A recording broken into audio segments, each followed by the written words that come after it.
बोलिए राघवेंद्र सरकार की जय। बोलिए हनुमान जी महाराज की जय। जय जय श्री राधे।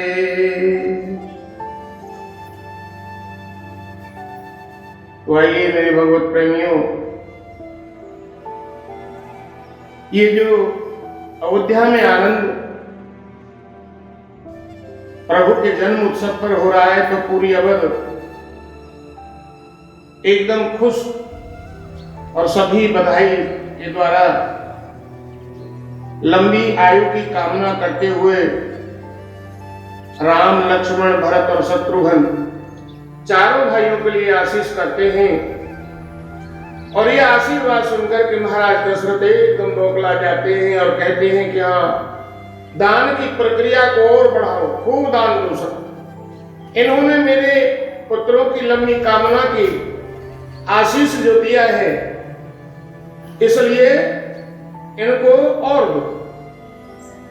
अब तो महाराज अयोध्या में आनंद छा रहा है और अन्य प्रकार से जैसे ही अवधपुरी वासी आ रहे हैं, तो वो अपने अपने बधाई गा करके मां कौशल्या से, महाराज दशरथ से दान प्राप्त कर रहे हैं। ये सारी लीलाएं भूत पावन भूतेषु भगवान की भोलेनाथ मां पार्वती को सुना रहे हैं राम जन्म का कारण। ये भूलना नहीं है प्रिय बंधुओं कि राम कथा कोई साधारण चीज नहीं। अगर इसको ध्यान से सुना जाए और हृदय में धारण किया जाए तो ये अमर कथा है, ये अमर कथा है। ये श्री मुख से कहा गया है। ये वो अमर कथा है कि इसको एक बार जीव हृदय में धारण कर ले, जन्म जन्मों तक ये जन्म और मृत्यु के बंधन से जीव छूट जाता है। तो मेरे भगवत प्रेमियों, भोलेनाथ बता रहे हैं मां पार्वती को, देवी उस बाल दृश्य को देखने के लिए तो हम और काभूषण जी भी गए थे और बड़ा आनंद ले रहे थे, देख रहे थे हम वहां अवध की शोभा, अवध वासियों का प्रेम।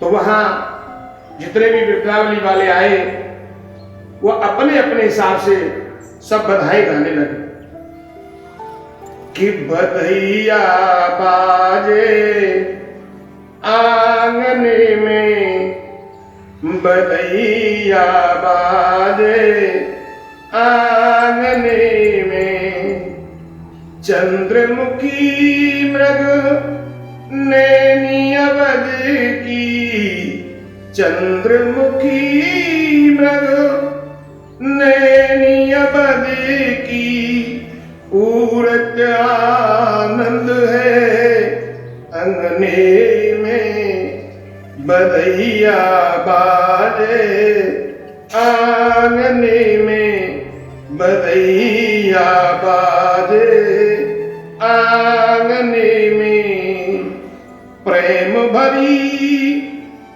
ब्रह्म लागन नाचे, प्रेम भरी ब्रह्म अरे नाचन लागे, सब नूपुर बांधे आंगने में, बधैया बाजे आंगने में, आंगने में, अरे आंगने में, बधैया बाजे आंगने में, राम लखन और भरत शत्रुघ्न, राम लखन और भरत शत्रुघ्न, फूलत चारों आईने में, बधैया बाजे आंगने में, बधैया बाजे आंगने में न्योछावर श्री राम जी लला की, नौछावर श्री राम लला की। आज नहीं कोई सकुच तू अंगने में, बधैया बाजे आंगने में, बधैया बाजे आंगने में।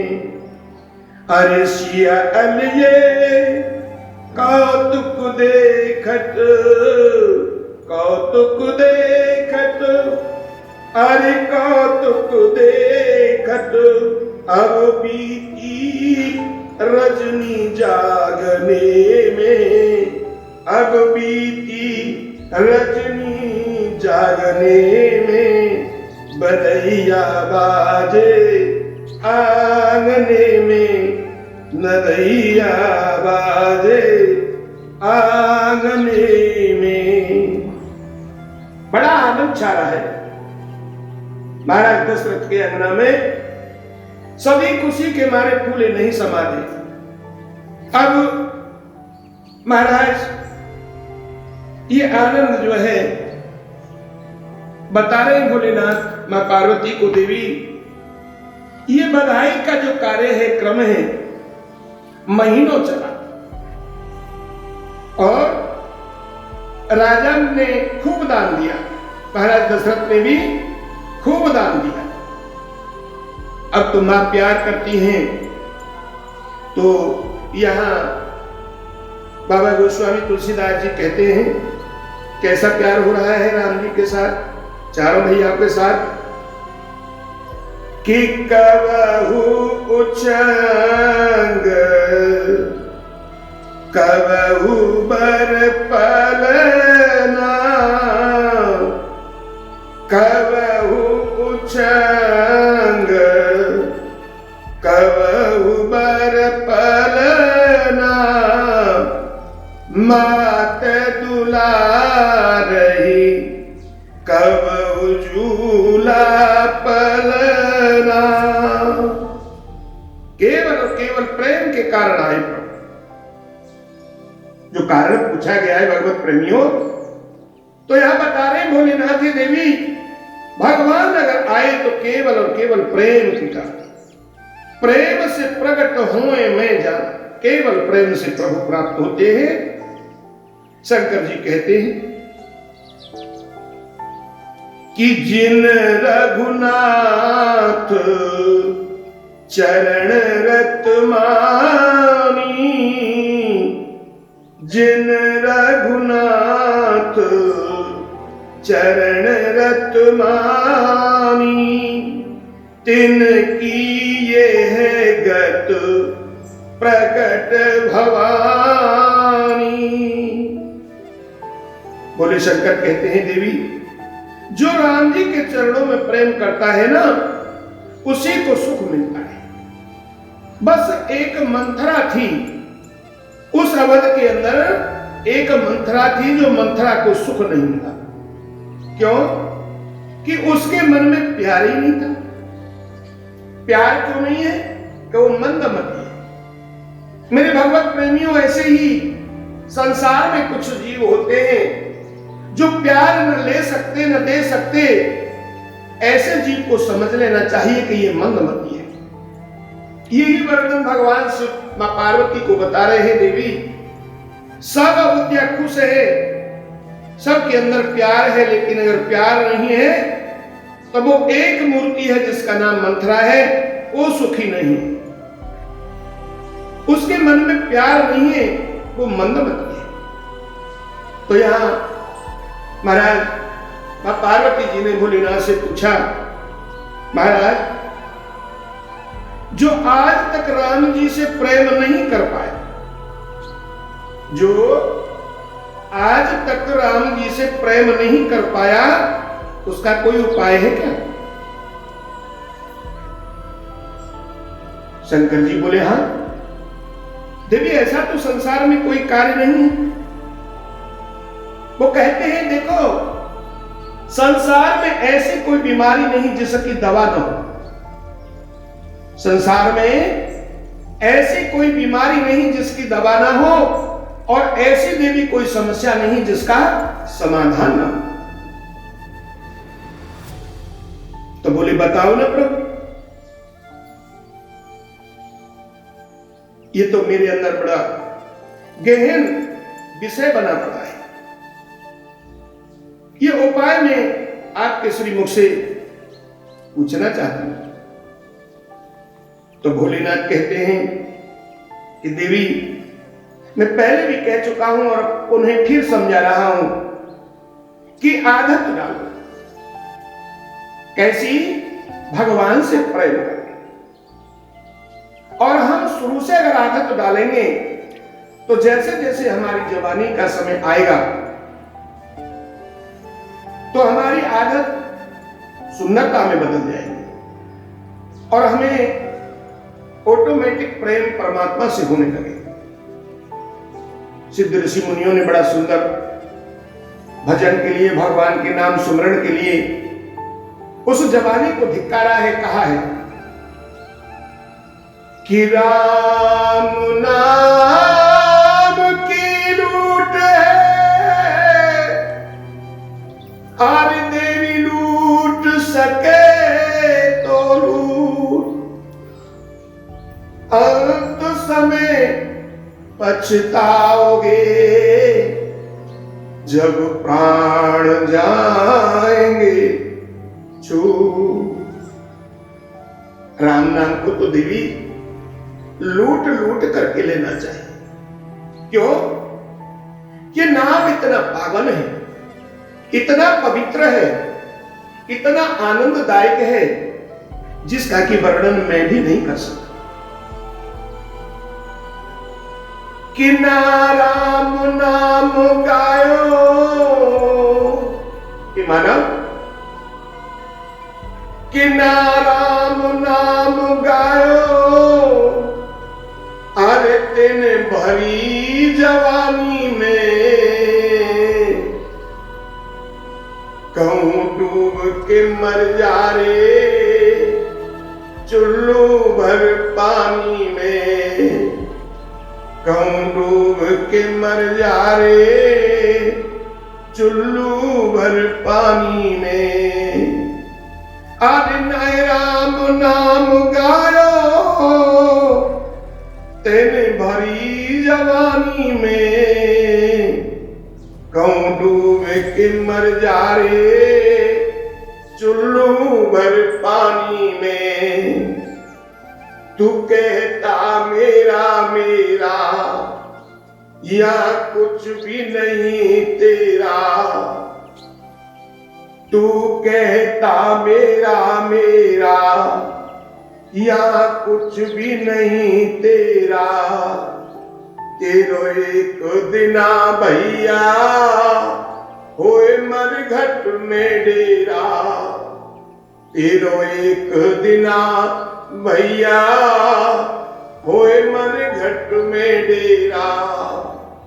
अरे पानी को बबूला है, तू पानी को बबूला है, अरे मिल जाएगो पानी में, कहूं डूबे के मर जा रे चुल्लू भर पानी में, कहूं डूब के मर जा रे चुल्लू भर पानी में।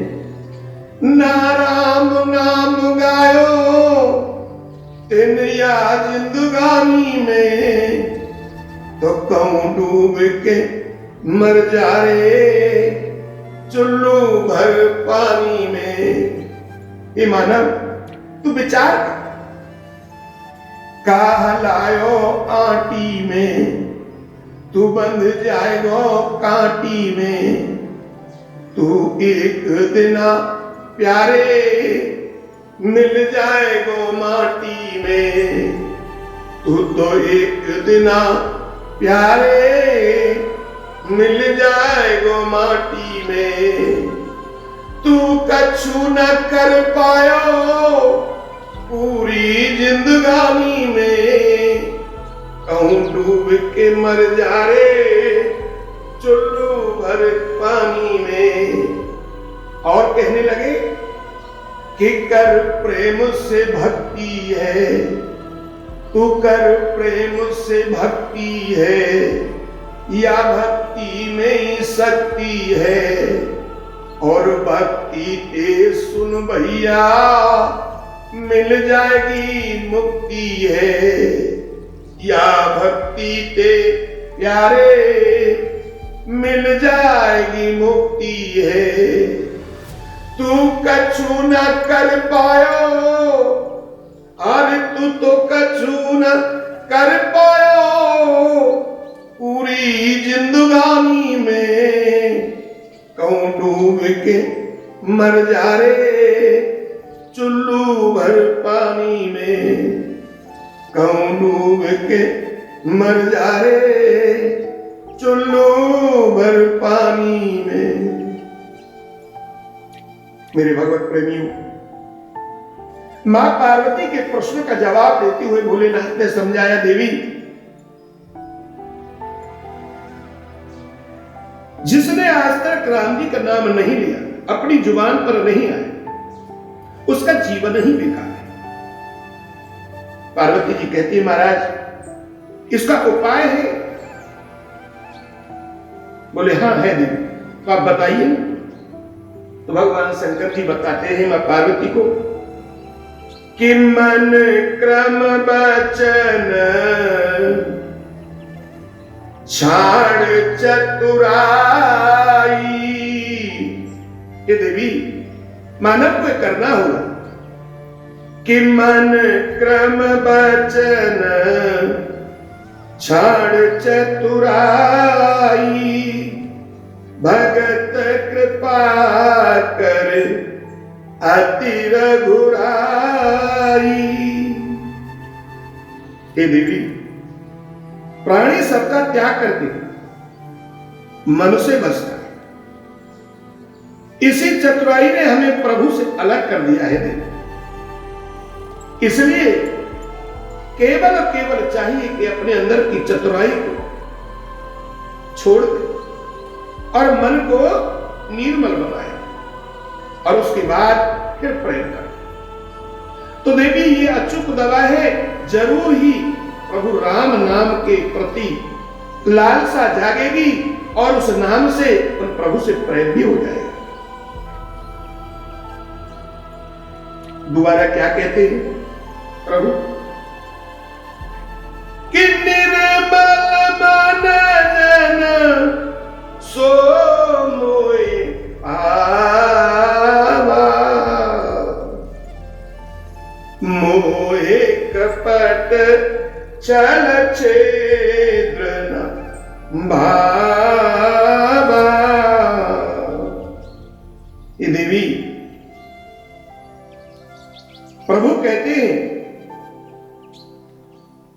कि मुझे वो ही पा सकता है, जैसे बच्चे का मन निर्मल होता है ना, ऐसा ही निर्मल मन मुझे चाहिए।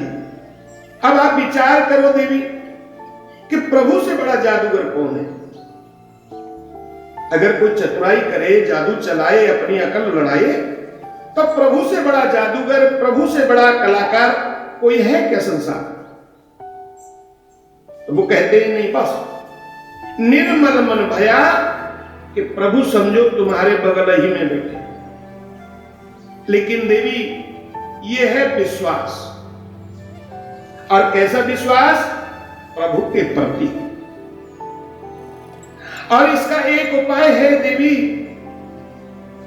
क्या आपने को छोटा मान, अपने को बस छोटा मान, और छोटा मानकर रहने में बड़ा आनंद मिलता है, बड़ा बनकर नहीं मिलता देवी। क्योंकि जब कहीं उदाहरण में देखा होगा, झुकता है तो फलदार वृक्ष ही झुकता है, जिसमें वजन है ही नहीं वो झुकेगा कहां? तो सीधा सख्त खड़ा रहता है देवी। इसलिए उपाय बताया है, छोटा मानो, बड़ा मत मानो। क्यों बड़े मानने में बड़प्पन की भूख पैदा हो जाती है शरीर के अंदर। इसलिए देवी जीव को सचेत होकर के अपने को सदैव छोटा मानना चाहिए। अगर जीवन का आनंद लेना है, बड़ा बनकर के आनंद प्राप्त नहीं होगा। एक मन की बात है मेरे भगवत प्रेमियों कि झुकता तो वही है जिसमें जान होती है, और अकड़ में जो रहता है वो तो मुर्दे की शान होती है। जीव जब पंचभूत शरीर को छोड़ जाता है, देखा होगा, तो उसकी पूरी शरीर की आकृति अकड़ जाती है। अकड़ में जो रहता है वो मुर्दे की शान होती है। और देवी झुकता तो वही है जिसमें जान होती है। अब छोटा बनने में कितना आनंद है। कोई लेन का, देन का, हिस्सा का, हिसाब का कोई बात करे तो तत्काल कह दो भैया हम क्या जाने, बड़का भैया जाने, बड़ा जाने, बस झंझट दो। अब आपने देखा होगा मेरे भगवत प्रेमियों कि रिश्ते खत्म कब होते हैं? जब अपनों की बुराई हम अपने कानों से तीसरे से सुनते हैं और हाँ करते रहते हैं, बस हो गया नाश परिवार का। इतना है बात। जैसे पानी की टंकी है, आपने बर्तन टंकी के ऊपर रख दिया, तो आप विचार करिए ऊपर रखा हुआ बर्तन क्या पानी से भर जाएगा? नहीं, वो बर्तन को टंकी के नीचे रखना पड़ेगा, ठोटी के नीचे, तभी जाकर के वो भर पाएगा।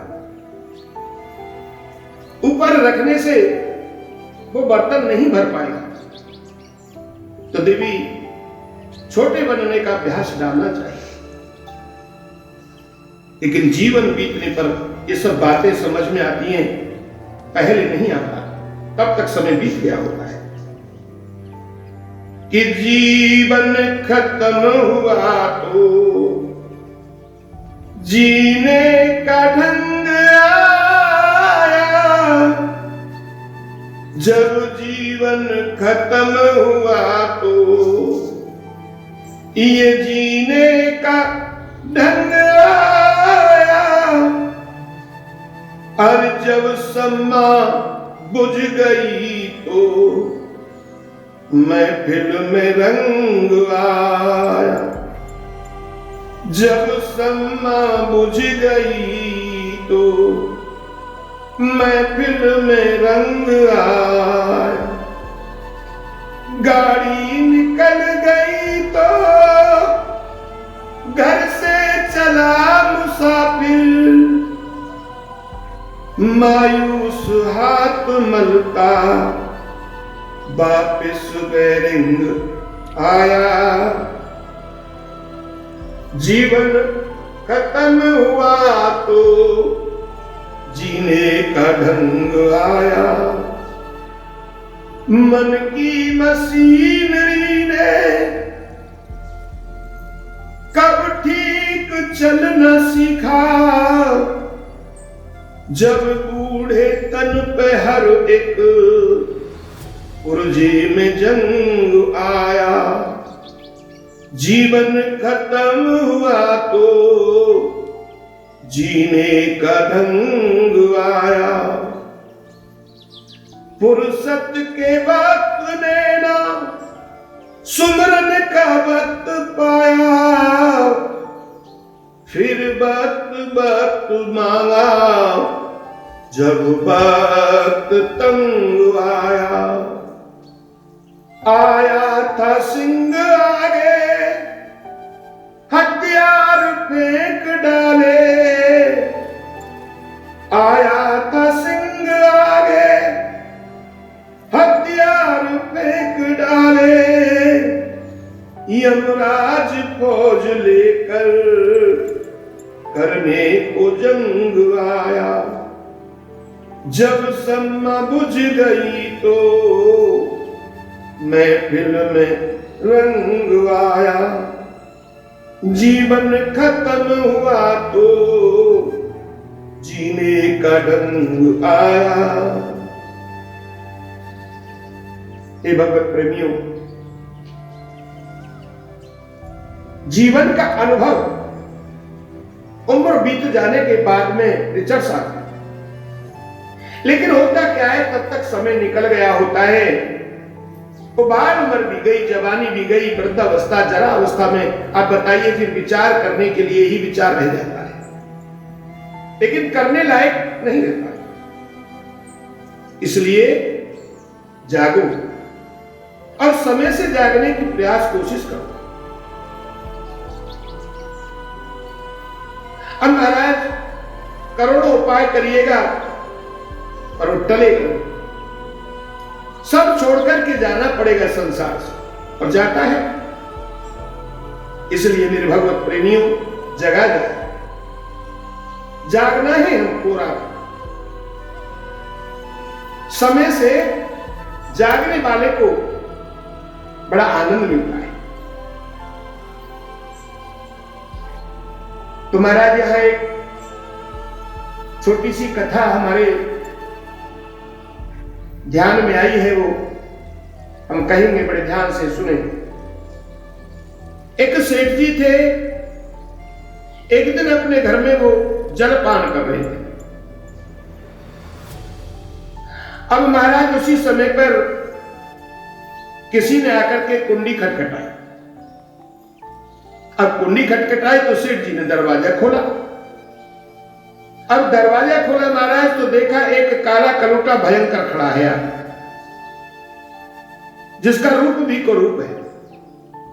अब तो सेठ जी देख करके डर गए। सेठ ने पूछा, कौन है भाई आप? वो नहीं बोले। दोबारा फिर पूछा, अरे आप कौन है भाई? तब वो बोला, मैं यमराज। यमराज? बोले हाँ, क्यों आए हो? समय हो गया, तुमको लेने आया हूं, चलो। सेठ बोला, आप आए हैं महाराज दूर से, थक गए होंगे, जरा बैठो ना, कुछ नाश्ता पानी कर लो। क्योंकि बड़की जात बड़ी होशियार होती है, चालाक होती है। उसने दिमाग लगाया कौन आगोगत की जाए जिससे न जाने ये इस भाषा को भूल जाए, चलो चलाकी लकड़ी को भूल जाए। तो बड़े प्यार से कहा सेठ जी ने, आप चल करके आइए महाराज, दूर से थक गए होंगे, आइए बैठिए, थोड़ा जलपान कर लो और उसके बाद में फिर चलेंगे। अब तो महाराज यमराज की समझ में आ गया, बैठ गए। अब तो लगा सेठ जी सेवा कर। अरे महाराज रसगुल्ला, मिठाई, अगड़म झगड़म खूब खिलाई। ये खा पी करके मेरे भगवत प्रेमियों यमराज खुश हो गए। अब सेठ बोला, महाराज? बोले हाँ। अब आपने भोजन किया है ना, तो ऐसा नियम है भोजन के बाद थोड़ा सा आराम कर लेना चाहिए, इसलिए आप आराम कर लो। बोले ठीक है। अब तो महाराज बहुत सुंदर डल्लभ के बढ़िए गद्दे पर और यमराज को सुलाया। और जब यमराज सो गए तो सेठ ने अपनी बुद्धि लड़ाई कि मैंने सुना है जब समय हो जाता है तो वो पुस्तक साथ लाते हैं, उसमें देखा जाता है कि उस जीव का समय हुआ कि नहीं हुआ। अब सोते हुए यमराज को टटोरने लगे सेठ। देखा कि उनके पास किताब थी और उस किताब को लेकर के सेठ जी भागे। और सेठ जी भागे और उन्होंने क्या किया, भगते भगते एक बाइटर लिया। अब महाराज खोला पहले पन्ने को, तो पहले पन्ने में ही नाम लिखा है। सेठ देखकर के डर गया, अरे बाप रे, ये तो मेरा नंबर है पहले पन्ने में। तो सेठ ने बाइटर से उसको मिटा दिया और महाराज सबसे पिछले पन्ने में अपना नाम लिख दिया। जल्दी से वापस दौड़ करके आए सेठ जी और किताब यमराज जी के पास में रख दी। अब महाराज आराम हो गया तो इधर यमराज जी जागे और आवाज लगाई, बच्चे सेठ जी बोले, हाँ महाराज, पानी लाओ ना। पानी पिलाया। अब खुश होकर के यमराज बोला, बेटा हम तुम्हारी सेवा से बड़े प्रसन्न हैं। अच्छा? बोले हाँ। तो हम आज एक नया तरीका बनाते हैं कि हम आज तक जो आपने सेवा की वो कोई नहीं कर पाया। इससे मैं बड़ा प्रसन्न हूं। आज तुम्हारे लिए मैं अपना नेम तोड़ रहा हूं। कैसा नेम महाराज? कि अब तक तो मैं आगे से उठाता था। कहने का मतलब जो अगले पन्ना में लिखा होता है उन्हीं को उठाता था मैं अब तक, लेकिन तुम्हारे लिए आज नेम तोड़ रहा हूं। आज मैं पीछे से उठाऊं। अब तो महाराज सुनकर के सेठ जी डर, ये क्या हुआ? मैंने तो अपनी चतुराई से पीछे पन्ना कैसे ये रखा, समय व्यतीत हो जाएगा, बहुत समय बीत जाएगा। लेकिन हुआ क्या? तो मेरे भगवत प्रेमियों, ऐसा करने से चतुराई नहीं चलती। शास्त्रों में लिखा है, कर्म गत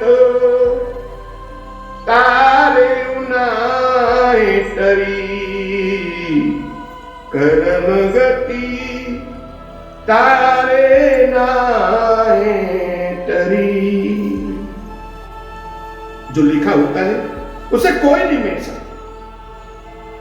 और कहना है कि लाख करो चतुराई कर्म का, लेख मिटे ना रे भाई। तुम लाख करो चतुराई कर्म का, लेख मिटे ना रे भाई। इसलिए मेरे भगवत प्रेमियों, संतों का कहना है, सावधान रहो। किसी एक ने पूछा, महाराज भजन कब करना चाहिए? संत ने मौन होकर के विचार किया, कैसा अजीब आदमी है, ये भी कोई प्रश्न करने का है। दोबारा उसने कहा, महाराज हमारे प्रश्न का जवाब दो ना। बोले हाँ हाँ बोलो। बोले अभी ये बताइए भजन कब करना चाहिए? तो विचार करके संत ने कहा, देखो मरने से 2 मिनट पहले शुरू हो जाओ। मरने से 2 मिनट पहले शुरू हो जाओ भजन करने के लिए। अब वो कहता है, महाराज पता कैसे चलेगा कि मृत्यु कब है? बोले इसलिए तो कहते हैं आदत ना हो, अभ्यास करो। क्योंकि पता नहीं, जीवन उम्र के ऊपर आधारित नहीं है मेरे भगवत प्रेमियों। हर सांस पर गिनती चल रही है और सांसों के ऊपर जीवन आधारित है। इसलिए श्वास श्वास में राम रट, तू वृथा श्वास मत खो। कि श्वास श्वास में राम रट, अरे वृथा श्वास मत खो। ना जाने या श्वास को फिर आवन हो ना हो। मेरी भगवत प्रेमियों, परमात्मा ने तो कहा है कि हर श्वास के साथ मेरा नाम स्मरण, हर श्वास पर भजन आदत डाल। और विचार करके देखिए कि इंद्रियों में जो श्रेष्ठ इंद्रिय जिह्वा दी है परमात्मा ने, ये कोई काम नहीं आता। इसलिए ये सिर्फ और सिर्फ बकवास करती है, बेकार की बातें, उलझन की बातें करती है। इसलिए इसे भजन में लगाओ और फिर आनंद देखो। चतुराई नहीं चलेगी, क्योंकि राम जी सबसे बड़े चतुर हैं। ऐसा जानकर कि हम और आपको सावधान रहना है। कबीरदास जी कहते हैं कि रे मन मूरख के मान जा। और मैं समझाऊं तो तू सबरे झंझट छोड़ दे, अब राम करे सो। ये मन जो हमें इधर उधर ले जाकर के हमारे जीवन को जो बर्बाद कर देता है, इसका कारण क्या है? भगवान श्री कृष्ण ने अर्जुन को यही तो बताया, अर्जुन ये मन एक तरंग घोड़ा है, और घोड़ा के मेरे प्रिय बंधु जब तक नकेल नहीं डाली जाती तब तक काबू से बाहर रहता है। पूरब पश्चिम उत्तर दक्षिण किसी भी दिशा में वो भाग जाता है।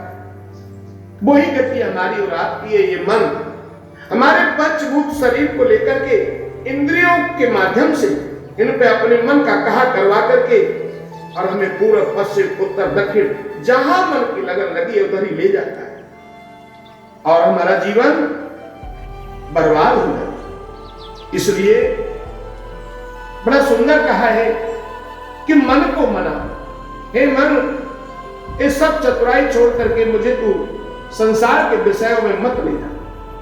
सब झंझट प्रभु राम के ऊपर छोड़ दे, जो राम करेंगे ना वही होगा। क्यों कि होगा वही जो राम रचिया था, वही होगा जो मेरे राघवेंद्र को पसंद है। तो इसलिए मन को तरंग घोड़े की तरह समझ करके उसमें नकेल डालनी चाहिए, और उसे इधर उधर भागने से रोकने के लिए ज्ञान रूपी चाबुक भी रखनी चाहिए मेरे भगवत प्रेमियों।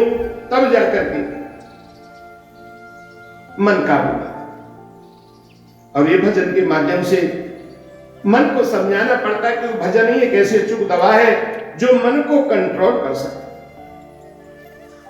कि मन मेरे, अरे मन मेरे तू मान जा, तू मान जा, राम नाम गा, हरि नाम गा। मन मेरे तू मान जा, राम नाम गा, हरि नाम गा। मन मत बारे हरि गुण गारे, हरि गुण गा के अपने प्रभु को रिझाले। मन मेरे तू मान जा, राम नाम गा, हरि नाम गा। भगवत प्रेमी कैसा सुंदर कहा है कि मन कोई साधारण नहीं, कि मन का देवता तो मन मंदिर में बैठा है। ये मन का देवता मन मंदिर में बैठा है, और बुला बुला 10 इंद्रियों से कहता है। इंद्रियों पर शासन करने वाला राजा मेरे भगवत प्रेमियों मन है। अनुभव करके देखना, जब कोई गलत या सही कृत्य करवाता है मन, तो इंद्रियों को आदेश देता है, क्योंकि मन के पास में परमात्मा की तरह न हाथ है, न पैर है, न जिह्वा है, कोई साधन नहीं।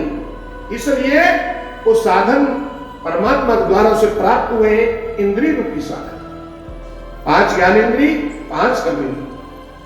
तो वो मन जिस किसी चीज को चाहता है तो कर्म इंद्रियों को फौज कमांडर की तरह आदेश करता है, आप ये काम करवा, और वो सुंदर मंदिर में बैठ करके अपना प्रशासन चला रहा है। कि मन का देवता तो मन मंदिर में बैठा है, और बुला बुला सब इंद्रियों से कहता है कि कहना जो करना, किसी से न डरना। कहना जो करना, किसी से न डरना। मन मेरे तू मान जा, तू मान जा। राम नाम गा, हरि नाम गा। और क्या है कि मन ही देवता और मन ही असुर है, मन से बड़ा न को। जब जब मन का घोड़ा दौड़े, जीवन नरक सा हो। मन मत वारे, हरि गुण गारे। हरि गुण गा के अपने प्रभु को रिझाले। मन मेरे तू मान जा, राम नाम गा, हरि नाम गा। एक ऐसी अचूक दवा है कि राम नाम से तर जाते नर नारी है। और दवा तो मिले न प्यारे सुकारी है। हर राम नाम से तर जाते नर नारी है। और दवा तो मिले न ये सुकारी है। प्रभु को मना ले, हरि गुण गाले। हरि गुण गाले, प्यारे हरि गुण गाले। मन मेरे तू मान जा, राम नाम गा, हरि नाम गा। राम राम गा, हरि नाम गा। बोलिए राघवेंद्र सरकार की जय। मनाओ मन को, क्योंकि मन ही का तो सब खेला है। जब मन काबू में नहीं तो न भजन, न ध्यान, न भोजन, संसार की कोई भी खुशी प्राप्त नहीं हो सकती मेरे प्रिय बंधु। तो आइए मेरे भगवत प्रेमियों, वही कथा पर आते हैं वापिस। कुछ समय बीता, आनंद हो रहा है। अब इधर एक दिन मां ने राम जी को निधा करके पालने में सुला दिया। अब मां ने नहा धोकर के भगवान को भोग लगाया, पर्दा लगाया, पट खोला, देखा कि जो पालने में सुलाया था ना, वो ही चकाचक भोजन कर रहा है, खा रहा है। अब तो ये सीन देखकर के मां आश्चर्य में पड़ गई। और यहां बाबा तुलसीदास जी कहते हैं बड़ा सुंदर,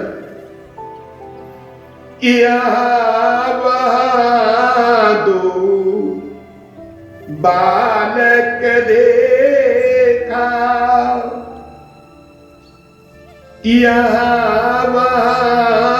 दो बालक देखा। मति भ्रमित हो। मेरे राम जी ने मां को विराट प्रसन्न करा। एक एक रोम में करोड़ करोड़ रूप दिखाए। अब महाराज ये देख करके मां आश्चर्य में पड़ गए। और क्या देखती है? सूर्य, चंद्र, सागर, कर्म, काल, ज्ञान, स्वभाव, माया, भक्ति, यानी सब कुछ देखा। शब्द समान क्या क्या वर्णन कर। जो सृष्टि का सुहाग था वो सब देखा। ये देख करके मेरे भगवत प्रेमियों मां डर गए। अब प्रभु के सामने लौट गए। अब तो इधर प्रभु ने जाना कि मां डर गई है, तो तुरंत प्रभु ने क्या किया? छोटे बन गए, कोई बालक नहीं, और अपने छोटे छोटे हाथों से मां के सर पर सहराने लगे, सर पर हाथ फेरा। अब महाराज मां ने देखा, अरे तू? हाँ मां। अरे तो छुटका कैसे हो गया? अभी तो इतना बड़ा था ना। बड़ी भूल हो गई, मैंने तुम्हें बेटा माना।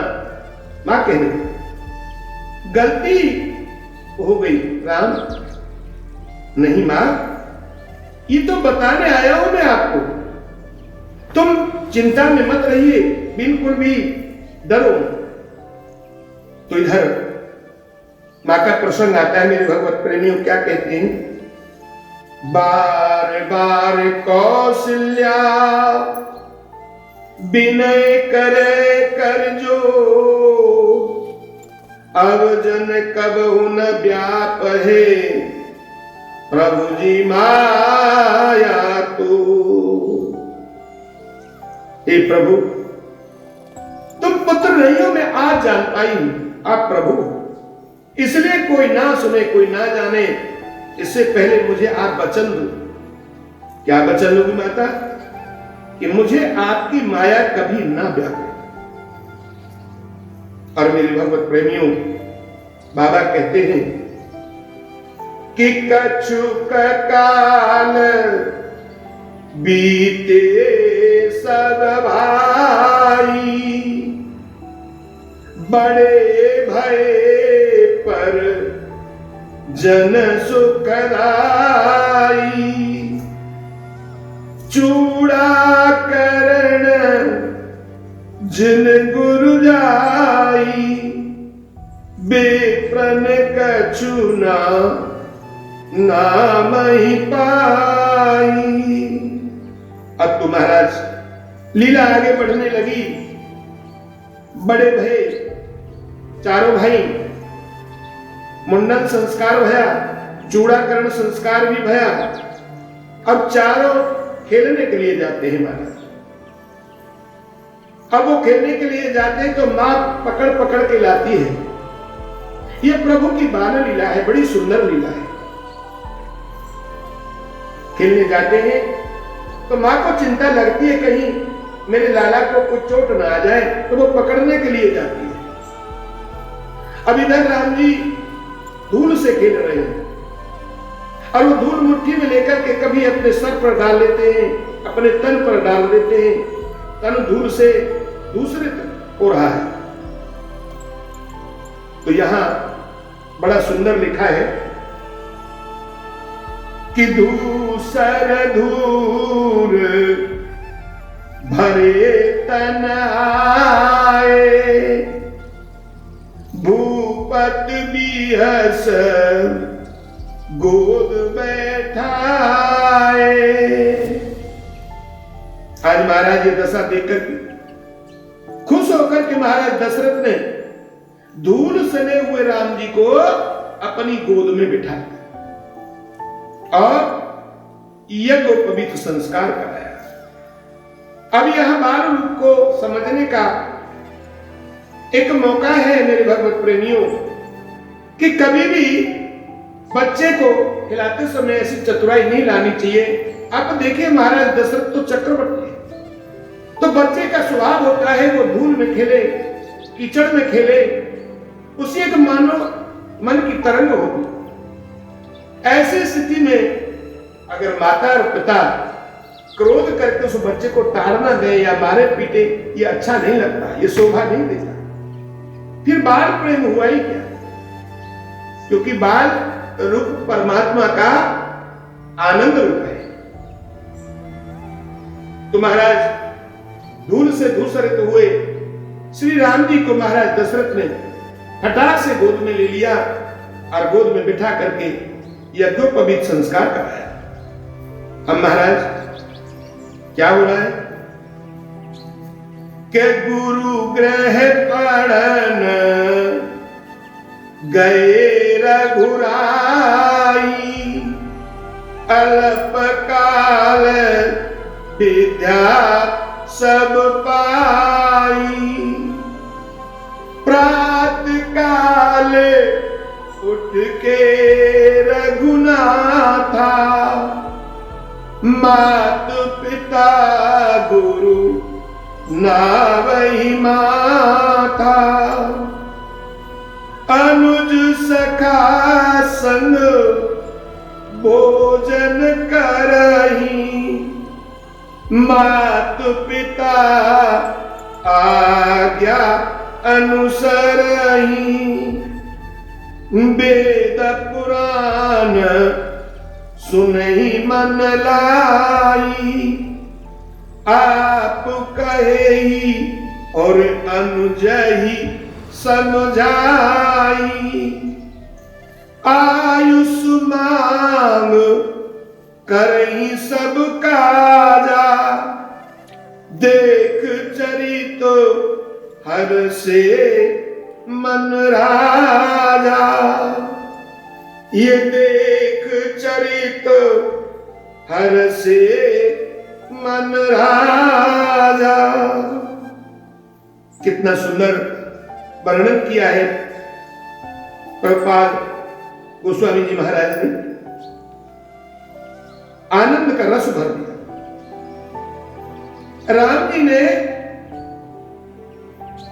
जैसे ही बड़े हुए तो वो विद्या पढ़ने के लिए गए, विद्या पढ़ाई। कहा? गुरुकुल में। सारे पुराणों की कथा सुनाई जाती और बड़े ध्यान से सुन, और फिर हर बात को जो भी काम करना होता राम जी बिना पिता के पूछे नहीं करते, पहले पूछते फिर करते। यही बच्चे का शुद्ध आचरण माना गया है। वेदों में लिखा है ना, मानव की गोत्र जाति स्वरूप का पहचान कहां होती है? आचरण से। आचरण तिष्ठति।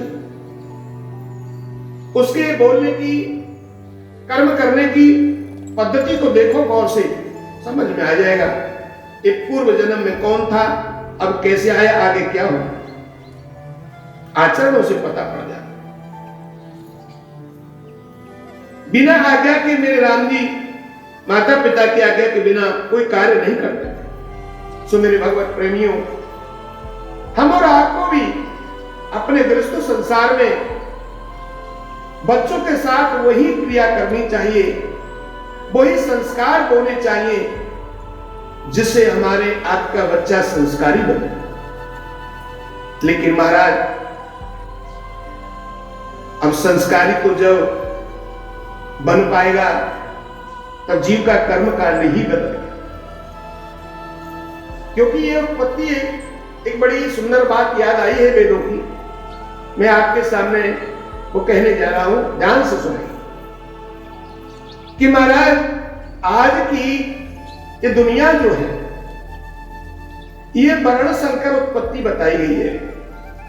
हम और आप सब वर्ण संकर उत्पत्ति में पैदाइश है। कारण सत्य, द्वापर, त्रेता और कलयुग, ये हर बार रचना करते हैं तो मनु और शत्रुपा के द्वारा ही संसार का निर्माण कराते हैं। ये आपने सुना होगा। तो महाराज जैसा युग होता है उसी प्रकार का अपने शरीर के द्वारा से मनु पैदा करते हैं। अब जैसे ही कलयुग आया तो कलयुग के मनु को जब पैदा किया ब्रह्मा जी ने, और एक शत्रुपा नाम की स्त्री को पैदा किया, दोनों को दो जाति बताकर के उन्हें खुश कर दिया। और मेरे भगवत प्रेमियों, बड़े ध्यान की बात है, प्रभु के यहां दो जाति के अलावा तीसरी जाति है ही नहीं। एक आधी तो है जो हम बताने जा रहे हैं, ढाई, लेकिन और नहीं। यहां तो हम अपने आचरणों से, अपने कर्मों से ये जातियां बनाकर के तैयार करनी है और हमारे संसार को दूषित कर दिया है। तो ब्रह्मा जी ने आदेश दिया, मनु महाराज ने पूछा क्या आदेश है महाराज? बोले आप सृष्टि का निर्माण करो, सृष्टि रचाओ, और आप पुरुष जाति है, आपका नाम मनु रखता हूं, और आप स्त्री जाति है, आपका नाम शत्रुपा रखता हूं। अब तो महाराज ये सुनकर के मनु और शत्रुपा चल दी। तो ब्रह्मा जी को बड़ा संदेह हुआ, बोले तो बड़े चालाक है, आगे कुछ पूछा ही नहीं और चल दिए। तो एक बार उन्होंने, ब्रह्मा जी ने रोका, अरे रुको तो सही।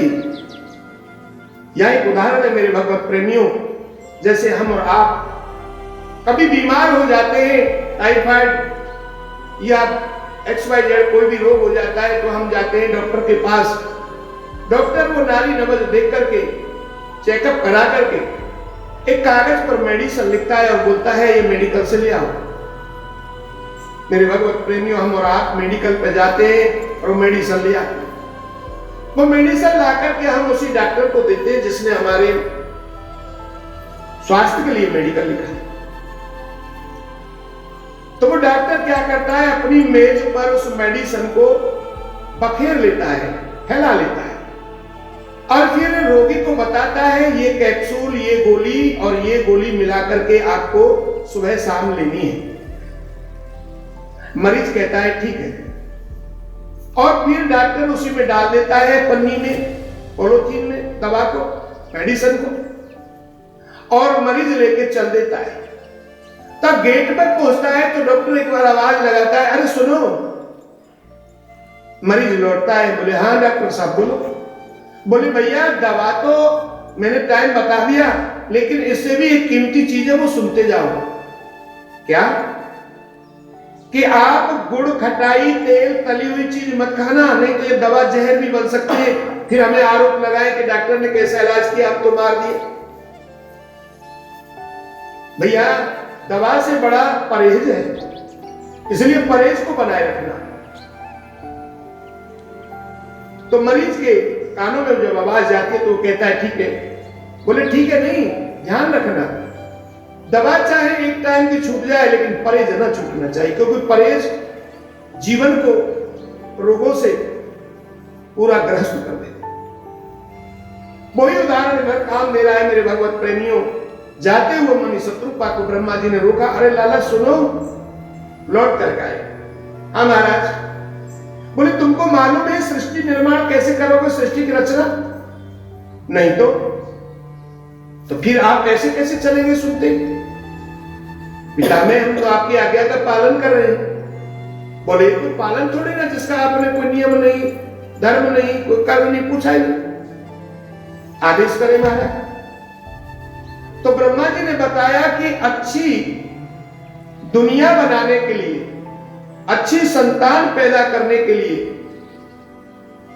कुछ परहेज है। मनु महाराज शत्रुपा को समझा रहे हैं ब्रह्मा जी। क्या है महाराज? कि देखिए, एकादशी, अमावस्या, पूर्णमासी, अष्टमी, नवमी और दिन का पहर, ये 6 परहेज है। इन समय में संतान उत्पत्ति करने के लिए भोग विलास मत करना, नहीं तो वर्ण संकर पैदा हो जाएंगे। वो दादा बाबा में भी जूता मारेंगे, तिरस्कार करेंगे, आदर नहीं करेंगे, उनकी सेवा नहीं कर पाएंगे। क्यों? कि वर्ण संकर कभी सेवा नहीं करता, उसे मर्यादा के बारे में कोई ज्ञान नहीं रहता। क्यों? श्राप लगा है, क्योंकि जो हमने नियम बताए ये हमारे पूजनीय संत शिरोमणियों के समय है। किसी का जन्म है, किसी का कर्म, इसलिए ब्रह्मा जी ने परहेजों को बताया। तो महाराज आज की दुनिया में आप देख रहे हैं, किसी से पूछ लीजिए, बहुत तक जीवों को तो बड़ा शौक है हमारे लाला का जन्मदिन आया भी हम मनाएंगे। अब उसे बैठ करके पूछा जाए तुम्हारा लाला कब भयो, तो वो सिर्फ और सिर्फ यही बता सकता है, महाराज शनिवार का दिन था, नवंबर का महीना था और करीब 5 बजे लगभग शाम को हुआ। तो ये महाराज कोई सत्यता थोड़ी ना है। सत्यता क्या है? माता जानती है इस चीज को। माता को जब गर्भाधान हो जाता है तो 1 घंटे बाद ही उसको पता चल जाता है, लेकिन माताएं संकोच के कारण, संकोच के कारण किसी को बता नहीं पाती, तब तक 1 महीना 2 महीना नहीं हो जाते। तो मेरे भगवत प्रेमियों, इसी परहेज को तोड़ते हुए 2.5 पीढ़ी के बाद उत्तानपाद का मन बिगड़ा। भागवत कथा आपने सुनी होगी। और समाज दुलाई की विवाह करके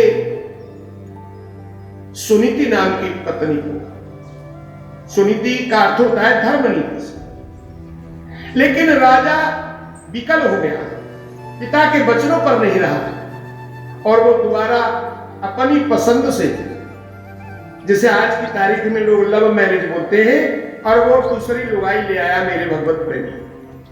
सुनी थी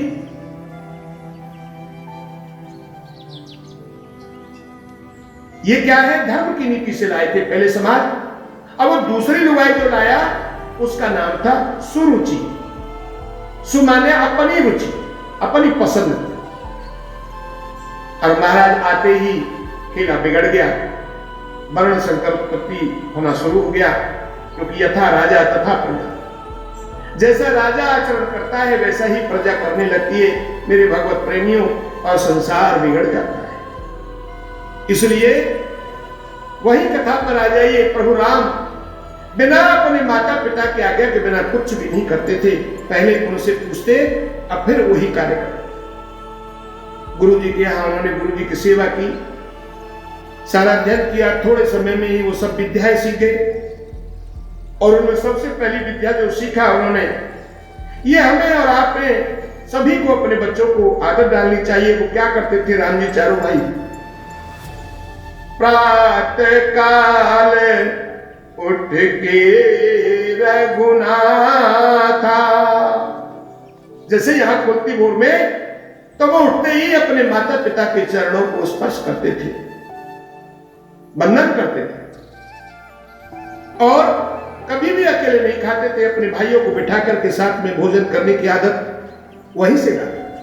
क्यों कि मेरे भगवत प्रेमियों, एक और समझने की बात है, पहले जो विद्याध्ययन हुआ करता था, चाहे राजा का पुत्र हो चाहे कंगाल का पुत्र हो, आश्रमों में अध्ययन कराया जाता था संतों के द्वारा। तो संत क्या पढ़ाते थे कि उसे पूरा नवनीत करके भेजते थे, पूर्ण करके भेजते थे। कैसे? 14 विद्याएं पढ़ा करके, परिपूर्ण करके, उसके गार्जियंस को बुला करके, दिखा करके तब छुट्टियां देते थे। लेकिन समय का खेला है मेरे भगवत प्रेमियों। आज वो आश्रम खत्म हो गए, अब तो स्कूल और कॉलेज चल गए। अब एक प्रश्न मैं करने के लिए जा रहा हूं, ध्यान देने की बात है, और इसे आगे के लिए बढ़ाना, उपयोग भी करना, पूछना भी। शास्त्रों की बात है कि जो आश्रमों में 14 विद्या पढ़ाई जाती थी, वो कौन कौन सी, उनके नाम कोई अगर जानता हो आज का पढ़ने वाला टीचर, तो हम उसको नतमस्तक करते हैं, उसका आदर करें। लेकिन भगवत प्रेमियों, मैं समझता हूं बताना बड़ा कठिन है, दुर्लभ है। क्यों कि आध्यात्म विषय को तो खत्म कर दिया जा रहा है। वेद कहता है विद्या दानम ददाति च, विद्या ज्ञान ये तो दान करने के लिए होती है, धन कमाने के लिए नहीं मेरे भगवत प्रेमी। लेकिन क्या कहा जाए, समय ने पलट ली, माया का प्रेमी हो गया था, प्रभु का प्रेमी नहीं रहा, माया का प्रेमी हो गया। पति भी बनना चाहता है तो लक्ष्मी पति, भगवान पति नहीं बनना चाहता। इसलिए सब कुछ उलट पुलट हो गया है। आगे बच्चे को पढ़ाते हैं, किसी को इंटरव्यू लेना है, अरे ये आपका बच्चा साइंस आर्ट में नहीं चलेगा, क्या करें महाराज, आर्ट्स आर्ट दिला दो। अब बताओ उसका जीवन बिगड़ेगा, क्या बनेगा? आर्ट्स आर्ट बन के लाइन कहां मिलेगी? सब्जेक्ट काट दिए जाते हैं, अंग्रेजी को काट दिया, गणित को काट दिया, केवल मात्र सादा सी सब्जेक्ट दे दिए। अब बताओ उसका जीवन सुधर जाएगा क्या बच्चे का? द्वेष हुआ कि नहीं? डॉक्टरों को देख लीजिए, टुकड़े टुकड़े में डॉक्टर है। ये राम जी की कथा है, आप देखेंगे इसमें वर्णन आएगा वैद्य का। राज्य वैद्य हुआ करते थे जो पूरे शरीर के संचार को जानते थे। एक ही वैद्य करोड़ों का इलाज करते थे। आज महाराज टुकड़ों में हो गया है। आंख वाला कान के बारे में नहीं जानता, कान वाला नाक के बारे में नहीं जानता, नाक वाला पेट के बारे में नहीं जानता, पेट वाला हड्डी के बारे में नहीं जानता। तो ये सब टुकड़ों में पढ़ाई और टुकड़ों में सारा कार्य। कितना विस्तार बढ़ेगा? अब 10 जगह आपको रुपया खर्च करना पड़ेगा, और जब रुपया खर्च होगा तो उसे कमाने के लिए यदा कदा हमें चाहे अपकीर्ति मिले, चाहे हमारी बदनामी हो, चाहे हम मर्यादा तोड़ जाएं, लेकिन फिर हम कुचाल रास्तों से धन कमाने के लिए मन को लगा लेते हैं। इसीलिए हमारा मन पागल हो जाता है, पापी हो जाता है, हम भगवान से दूर हो जाते हैं। मेरे भगवत प्रेमी, होगा वही जो राम रचा। हम और आपको संतोष रख करके प्रभु के श्री चरणों में प्रभु का गुणगान गाना चाहिए। क्यों? कि उनके लिए एक पलक काफी है राजा को रंग करने में, रंग को राजा करने में। मेरे भगवत प्रेमियों, आदत डालनी चाहिए। तो आइए वही कथा पर आते हैं। प्रभु अपने माता पिता के बिना कोई भी कार्य नहीं करते, शुद्ध आचरण है। अब महाराज कथा अयोध्या से बक्सर जाने लगी, यानी सिद्धाश्रम। ये है कहां सिद्धाश्रम? सो महाराज ये पटना की तरफ पड़ता है, बिहार में। आपने देखा होगा, बाबा कहते हैं वहां क्या हो रहा है कि विश्वामित्र महामुनि ज्ञानी और बसई विपिन शुभ आश्रम जानी। जब जब याज्ञ योग मुनि करई अति मारीच सुबाहु से डरही। देखत यज्ञ निशाचर धावई और करई उपद्रव मुनि दुख पावई। ऋषि तनये मन चिंता व्यापी हरि बिन मरे ना निश्चर पापी। उस सिद्धाश्रम में जो पटना की तरफ बिहार में पड़ता है महाराज, वह एक सिद्ध मुनि यानी विश्वामित्र जी की कुटिया आश्रम थी। अब वो जब जब संसार कल्याण के लिए यज्ञ करने की व्यवस्था बनाते तो रावण ने महाराज मारीच, सुबाहु और ताड़का इनको विश्वामित्र जी के आश्रम के आसपास में छोड़ दिया, पहरा लगा दिया कि महाराज के आश्रम में थोड़ा भी धुआं उठे तो उसे नष्ट भ्रष्ट कर दो। वैसे तो रावण बड़ा ताकतवर था, बड़े पंडितों, ज्ञानियों, कथावाचकों को ने चुटिया पकड़ के घसीट घसीट करके मारता, लेकिन विश्वामित्र जी से डरता था। क्यों? गाधी पुत्र है ना, रावण से भी तपोवन ज्यादा था विश्वामित्र। तो केवल और केवल रावण ने अपने 3 असुरों को चौकीदारी में लगा दिया कि विश्वामित्र जी के आश्रम में यज्ञ नहीं होना चाहिए। अगर यज्ञ हो जाएगा पूर्ण तो मेरी लंका और मैं सब तहस नहस हो जाएंगे। यही उसको डर था। तो महाराज मारीच और सुबाहु यही क्यों रहते, ये सब हमने आपको बताया।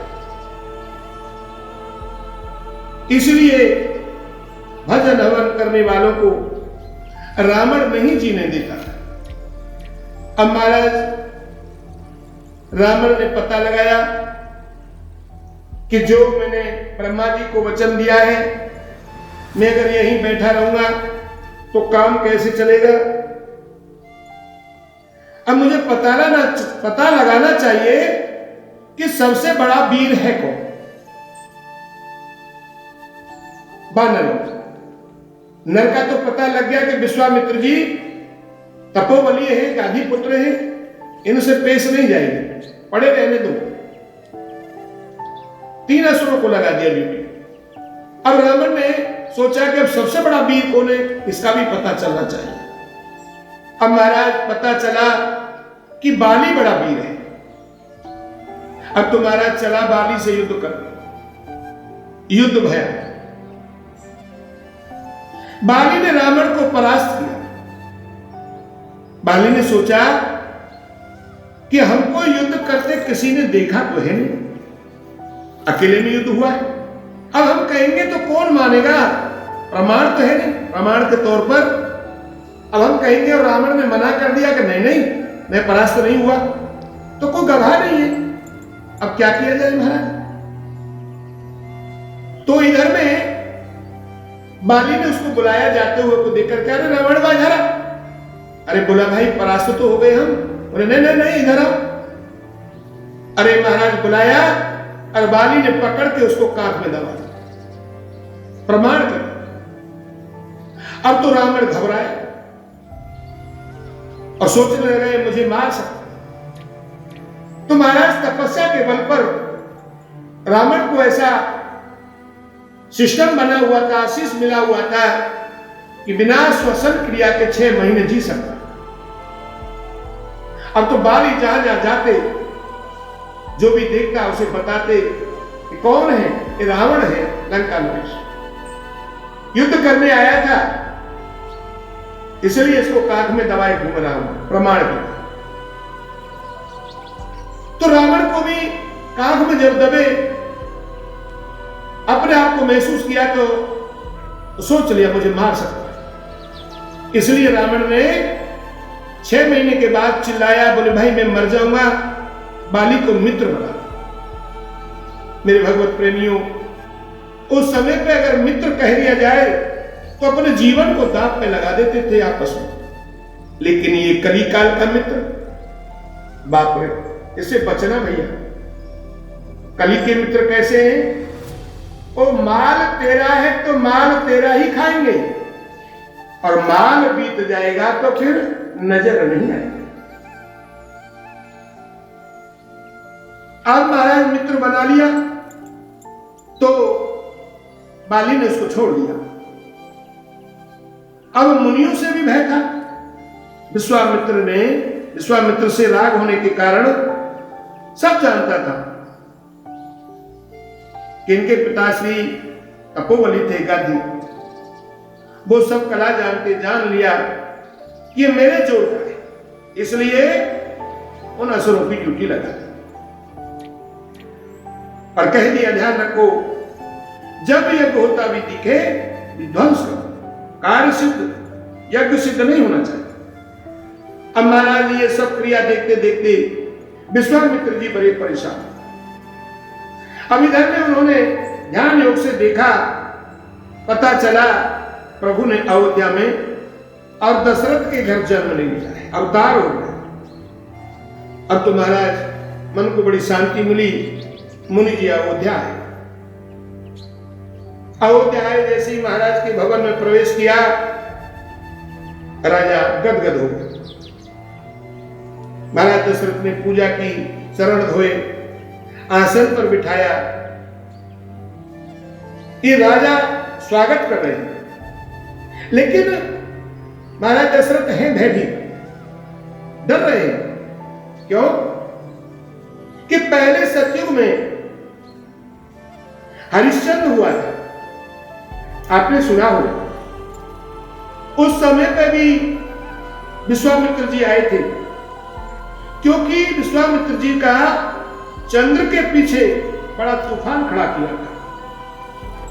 इसलिए दशरथ डर रहे हैं कि मेरे लाला के नाम पर भी तो पीछे चंद्र है, रामचंद्र, कहीं गड़बड़ ना हो जाए। सेवा तो कर रहे हैं, आदर कर रहे हैं, लेकिन डर रहे हैं। अब महाराज आदर भाव करने के बाद में दशरथ महाराज ने क्या किया कि अपने सुतों को बुलाया, पुत्रों को बुलाया, झुकाए चरणन में सुत चार, चारों पुत्रों को ऋषिवर के चरणों में झुकाया। आज महाराज विश्वामित्र जी नजर भर के राघव की तरफ देख रहे, वो भूल गए मैं कहां हूं, क्यों आया हूं, क्या करना है। उनकी सिर पर सिर्फ मुस्कान पर बलिहारी है। अब ये देख करके विश्वामित्र जी कहने लगे, यह गीत है महाराज।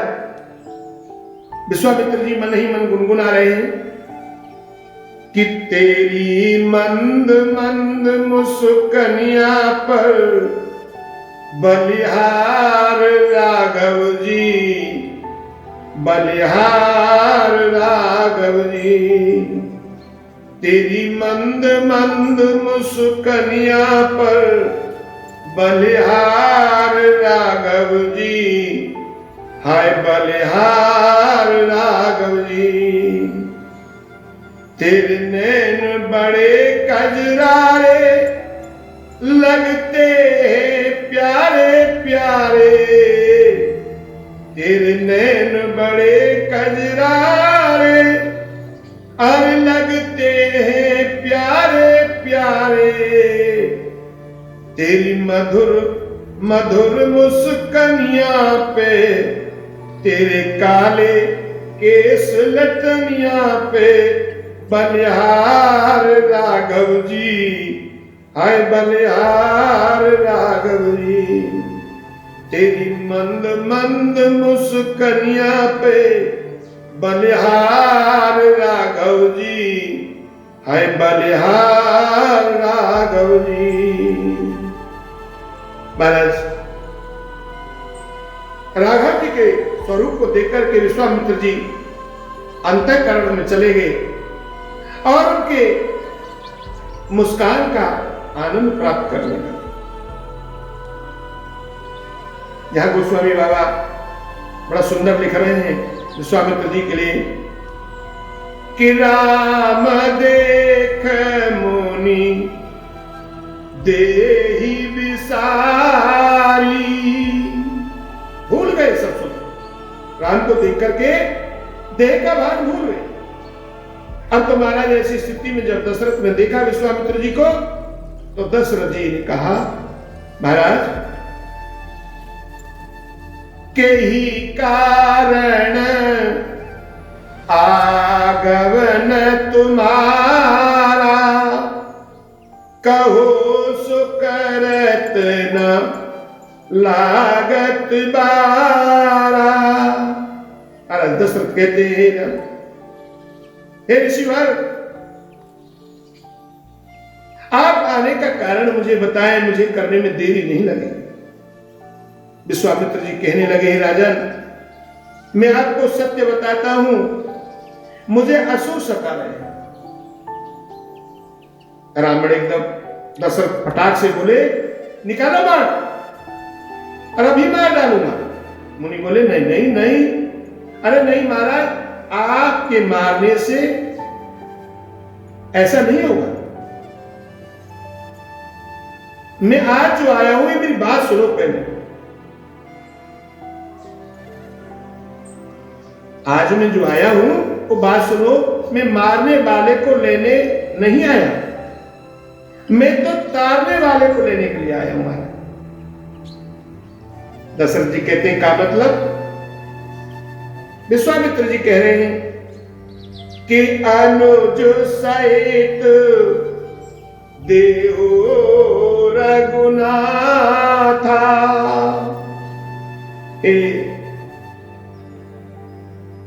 राजन आप मुझे एक छोटे के साथ में ये दोनों मुझे दे दो, राम को पाकर मैं भी धन्य हो जाऊंगा। यह अनुज कहा है, पर अनुज लक्ष्मण, लक्ष्मण का नाम नहीं लिया मुनि ने, क्योंकि अनुज तो भरत थे, तो भरत को जाना चाहिए था। पर राम जी के पास बैठा है ना, प्रेम बहुत करते हैं, इसलिए जैसे ही राम जी को मांगा, राजा का चेहरा उतर गया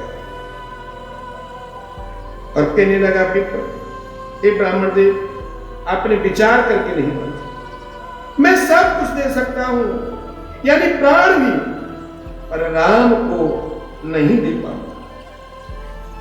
विश्वामित्र जी कहते हैं, आज विश्वामित्र जी वाणी को सुनकर के बड़ा क्रोध आया और फिर शांत हो गए, क्रोध को पी गए, फिर क्रोध नहीं आया और राजन को देख करके नाचने लगे। अरे इतना प्रेम राम से करते हैं, ये तो भाग्य की बात है, आपके घर में पैदा हुआ। विश्वामित्र जी ने सारा किया, वहां बैठे हुए वशिष्ठ जी महाराज थे, कुलगुरु। अब जो है वशिष्ठ जी बोले, राजन आप एक बात मानोगे मेरी? हाँ महाराज। महाराज दशरथ फिर कहते हैं, सुनो, कुछ मत बोल देना मेरे राम के बारे में। राम देत नहीं बने गुसाई, तेरे राम के बारे में मत बोलना, मैं प्राण तक देने के लिए तैयार हूं, लेकिन मैं अपना राम नहीं दे सकता। वशिष्ठ जी बोले, अरे राजन सुनो तो सही।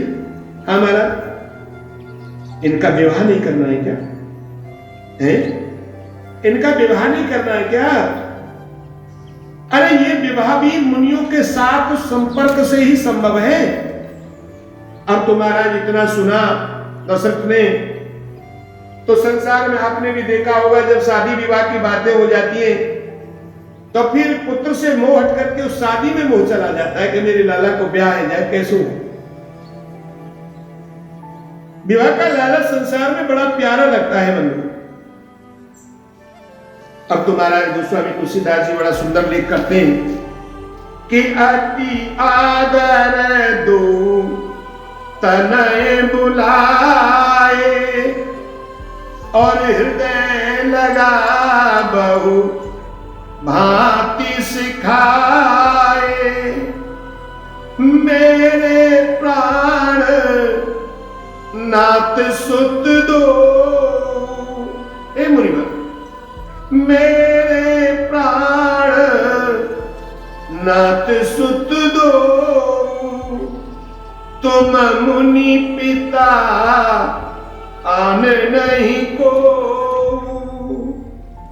सुनि नृप गिरा प्रेम रस सानी, हृदय हरस माना मुनि ज्ञानी। समझाए? हे गुरुदेव, इनको आज से मेरे पुत्र नहीं मानना, ये मेरे प्राण हैं। आज से तुम ही पिता हो, जो मन करे सो कर। और पुत्रों को भी समझा दिया, गुरुदेव की आज्ञा का पालन करना बेटा, ऋषियों को कोई कष्ट न हो, ऐसा समझा करके महाराज विवाह के लालच में आकर के महाराज दशरथ ने विश्वामित्र जी के साथ में जाने के लिए आदेश कर। अब तो महाराज विश्वामित्र जी लेकर के चल दिए, तो जैसे ही बनी में पहुंचे, ताड़ी का वन में, वहां ताड़का तैयार बैठी।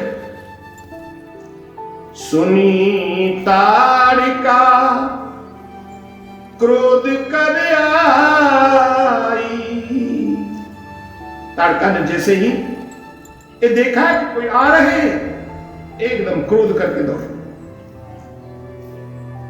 लक्ष्मण ने देखा, तरकस से बाण खींचा, चिल्लाए, बाण से मार। राम जी बोले, अरे देख क्या कर रहे हो? क्यों भैया? बोले अबला है, अबला लक्ष्मण। मुनि बोले, नहीं नहीं नहीं महाराज राम, ये तो बहुत शत्रु को खा गई, इसे मारना बड़ा जरूरी है, आप मारो, इसे मारो। अब विश्वामित्र जी का जब आदेश हो गया तो प्रभु ने क्या किया कि एक ही बाण प्राण हर लीना, यही देखे मोनी आनंद कीना। एक ही बार में ताड़का का प्राण हर। ये दृश्य देखकर के विश्वामित्र जी को बड़ा आनंद। हाँ, अब मेरा यज्ञ हो जाएगा। आज विश्वामित्र जी ने और प्रभु राम लक्ष्मण को अपरा विद्या दी। अपरा विद्या का मतलब होता है भगवत प्रेमियों, इस विद्या के कारण भूख प्यास नहीं लगती और सुंदरता बनी रहती। और विश्वामित्र जी के पास में जो भी शक्ति थी वो भी दी। फिर कंदमूल फल ला करके खिलाए और खाकर के फिर बोले कि हे राम, अब आप तैयार हो जाइए। राम जी कहते हैं ठीक है महाराज। तो मुनि कह रहे हैं कि आप करो मख की रखवाली, आप रखवाली करना, मैं यज्ञ की तैयारी करता हूं। तो महाराज यहां लक्ष्मण ने सभी राक्षसी सेना को मार गिराया, यज्ञ कराई, आश्रम में रहे। अब आश्रम में रहते जब आनंद होने लगा, सभी राक्षसों का विध्वंस कर दिया। तो महाराज वहां एक दिन जनकपुरी से विश्वामित्र जी के यहां निमंत्रण आया, क्या कि आपको आशीर्वाद के लिए आना है, मेरे यहां धनुष यज्ञ है, मेरी पुत्री जानकी जी का विवाह है, वो मैं स्वयंवर के साथ करना चाहता हूं। अब महाराज पत्रिका को विश्वामित्र जी पढ़ रहे हैं, राम जी सुन रहे हैं। तो क्या हुआ है कि धनुष यज्ञ सुन रघुकुल नाथा, हर्ष चले मुनि बर के साथा,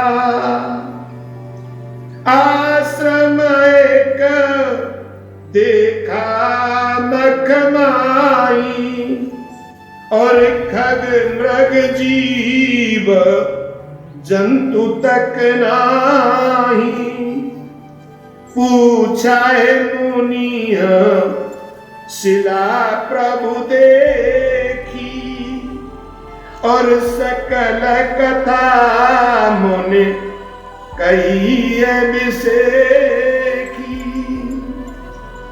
आज महाराज ये पत्रिका को सुनकर के राम जी ने पूछा, अरे शिवन ये क्या है? बोले धनुष यज्ञ है जनकपुर में, ये पत्रिका आई है, आपकी इच्छा या तो छोड़ नहीं सकता, जनकपुरी को चलते हैं। अब तो महाराज आज धनुष युद्ध देखने के लिए चल दिए, बड़ी खुशी है, चले जाते हैं। अब सब कुछ जानने वाले परमात्मा देखिए कैसी लीला कर रहे हैं। रास्ते में एक आश्रम को देखा, और आश्रम को देखकर के राम जी पूछने लगे विश्वामित्र जी से, गुरु जी हाँ ये आश्रम बड़ा सुंदर है। बोले हाँ, पर इसकी हालत क्या हो रही है? यहाँ के वृक्ष सूखे पड़े हैं, कहीं कोई हरियाली तक नहीं दिख रही है, और ऐसा भी नहीं लगता कोई यहाँ रहता हो, कोई रहता भी नहीं है। और गुरुजी ये यहाँ ये जो मैं शिला देख रहा हूं, ये क्यों पड़ी है? राम जी ने सब पूछा विश्वामित्र जी से। अब बोले, जान तो विश्वामित्र जी भी गए कि चालाकी खेल रहे हैं, लेकिन वो बोले कि राम, गौतम नारी श्रापवश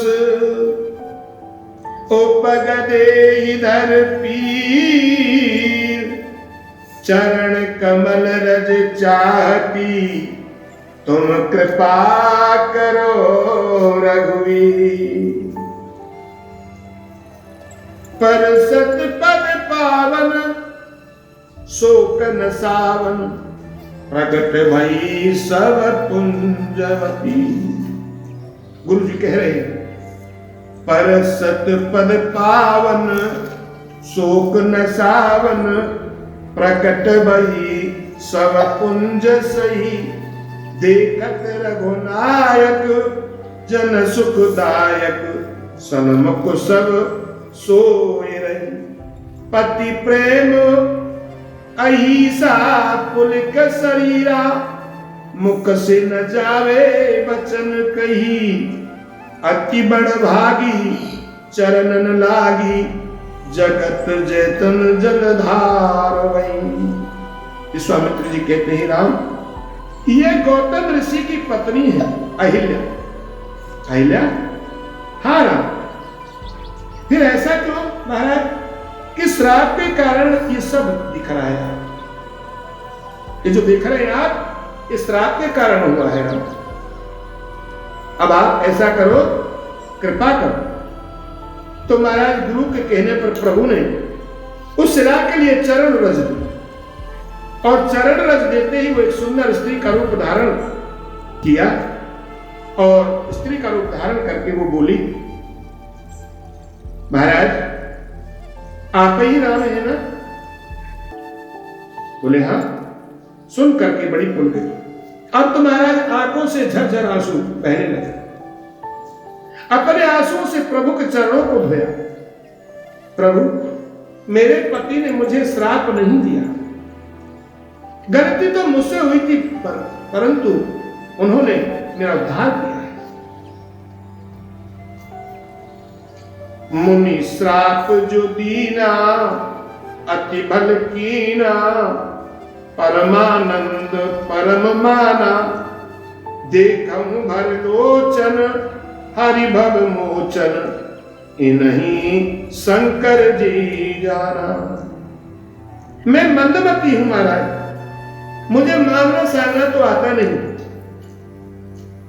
प्रभु जो पद कमल का पुण्य है वो ही सब है।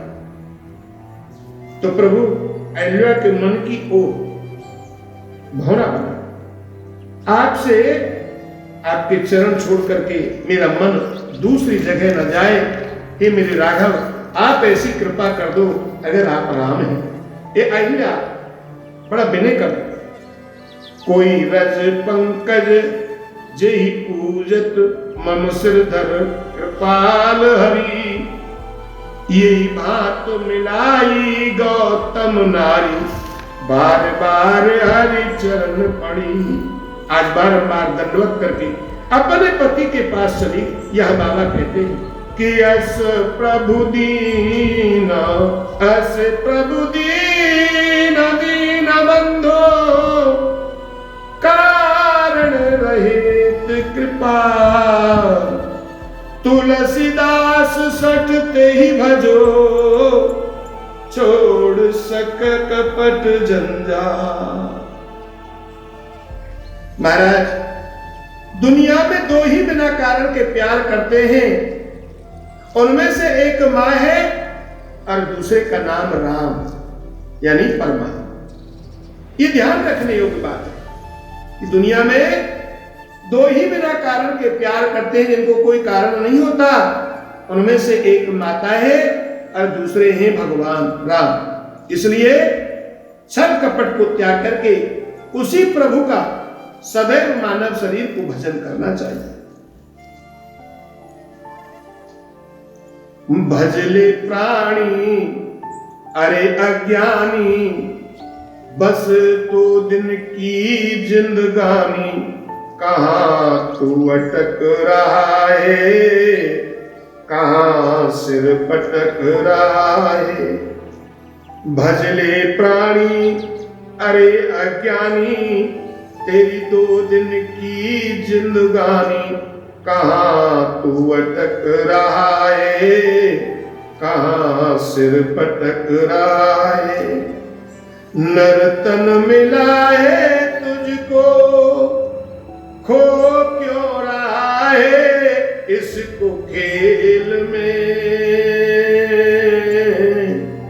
कंचन सी काया तेरी, उलझी है विषयों के मेल में। सुतुर दारा कुछ न तुम्हारा, ये माया काहे जारा, कहां तू भटक रहा है, काहे को अटक रहा है। भजले प्राणी अरे अज्ञानी, तेरी दो दिन की जिंदगानी, कहां तू अटक रहा है, कहां तू भटक रहा है। फूला फिरे तू बंदे धन यौवन के उमंग में। माता पिता और बंधु कोई न जावे तेरे संग में। मैं और मेरा, तू और तेरा, ये माया का फेरा, इसी में अटक रहा है, कहाँ तू भटक रहा है।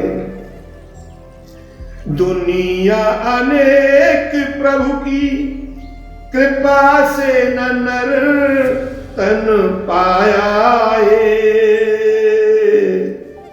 झूठे चक्कर में पड़कर इससे न प्रेम बढ़ाया है। गीता गाओ, वेद पढ़ाओ, गुरु बिन ज्ञान न आए। कहाँ तू भटक रहा है, कहाँ मन अटक रहा है। साधक कहता है, चंचल गुमानी बने अब तो जन्म को संवार ले। फिर ना मिलेगा अवसर ऐसा बारंबार रे। अज्ञानी तज दे अज्ञानी, तेरी 2 दिन की जिंदगानी। कहाँ तू अटक रहा है, कहाँ मन भटक रहा है। तो मेरे भगवत प्रेमी तुलसीदास जी कहते हैं, भगवान का भजन करो तभी कल्याण होगा। अन्यथा जीवन का पाना सब बेकार है। ये मानव जीवन पाया तो क्या मतलब। इधर विश्वामित्र जी के साथ में वन में आगे बढ़े तो राम का मन खिन्नता में बड़ी चिंता होने लगी। उदास है मन राम जी का। मुनि ने पूछा, राम जी क्या बात है, क्या हुआ, उदास क्यों? राम जी बोले, गुरु जी हाँ, मुझसे बड़ा अपराध हो गया है, घोर अपराध, पाप। विश्वामित्र जी बोले, क्या कह रहे हो आप? हाँ गुरु जी, आप विचार तो करिए कि ब्राह्मण और ऋषि पत्नी ये पूजने योग्य होते हैं। तो ये ऋषि पत्नी थी, ब्राह्मण की संप्रदा में से थी। उसको मैं चरण लगा करके अब चल रहा हूं तो ऐसा लग रहा है कि मैंने कोई बहुत बड़ा पाप। इसीलिए गुरुवर मेरा मन जो है खिन्न है, मैं पीछे। विश्वामित्र जी मुस्कुराए और राम जी से बोले, हे राम, अगर ऐसी बात तुम्हारे मन ने पकड़ ली है तो मेरी बात सुनो। आगे गंगा जी आ रही है, उसमें स्नान करेंगे। गंगा जी में सारे पाप मिट जाते हैं। अब संशय को छोड़ दो। आज महाराज गंगा तट पर आए, स्नान किया। विश्वामित्र जी ने गंगा अवतरण की कथा शुरू कर दी। अब यहां की कथा बंद और आगे की कथा महाराज कल फिर 5वें सत्र से शुरू होगी। जो राम कथा का 5वां दिन है वो कल कथा शुरू होगी। तो मेरे भगवत प्रेमियों, कल के सत्र में हम और आप सुनेंगे जब तक श्री राम जी का 1 मिनट गुणगान करें। श्री राम जय राम, जय जय राम। श्री राम जय राम, जय जय राम। श्री राम जय राम, जय जय राम। श्री राम जय राम, जय जय राम। आइए आरती गाएं। आरती श्री रामायण जी की, कीरत कलित ललित सिय पिय की। गावत ब्रह्मादिक मुनि नारद, वाल्मीकि विज्ञान विशारद। सुख सनकादशेष और सारद, पवन सुत कीरतनी की। आरती श्री रामायण जी की। गावत वेद पुराण अस्त्र रस, चयो शास्त्र सब ग्रंथन को रस। मुनि जन धन संतन को सरवस, सार अंश समत सबई की। आरती श्री रामायण जी की।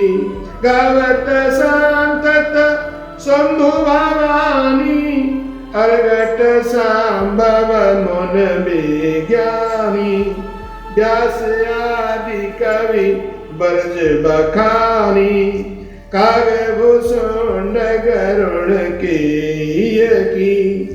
आरती श्री रामायण जी की कलिमल हरण विषय सुपी की सुवग सिंगार मुक्त जुवती की दलन रोग भव मूर यमी की तात मात सब विध तुलसी की आरती श्री रामायण जी की कीरत कलित ललित सिय पीय की कथा विसर्जन होते सुनो वीर हनुमान जो जन जासे आयो ता करो प्रस्थान श्यावर राम जय जय राम मेरे प्रभु राम जय जय राम बोलिए राघवेंद्र सरकार की जय पवन सुत हनुमान जी महाराज की जय उमापति महादेव जी की जय